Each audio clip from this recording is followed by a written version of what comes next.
Parents of small children know how exciting it is to see their young ones take part in their first steps. But the road to confident mobility often comes with a few bumps and bruises along the way. Even though a toddler inevitably stumbles and falls, you'll find a good mom or dad standing close by to give support and encouragement.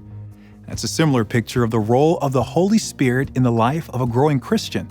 Even though Jesus spent 3 years instructing and training his disciples, Acts chapter 1 says they weren't ready to take their first steps in sharing the gospel to the nations. They needed to wait for what the Father had promised. And in his last statement to them before ascending to heaven, Jesus said, "You will receive power when the Holy Spirit has come upon you." But this declaration wasn't the first time Jesus told them about the necessity of the Holy Spirit. Just before his crucifixion, the Gospel of John records that Christ assured his followers that when he left, he would not leave them as orphans, but he would ask the Father to give them another helper to be with them forever. This word helper is Parakletos, and in the Greek meant called to one side to render aid or support. It's sometimes translated as advocate, bringing up images of an attorney who might represent your case in court. The 14th, 15th, and 16th chapters of John reveal the Spirit of God as the one who equips, teaches, convicts, leads, and guides us in prayer.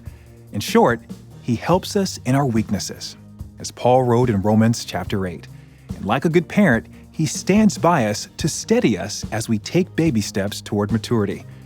Dr. Stanley reminds us of how important our dependence on the Holy Spirit is.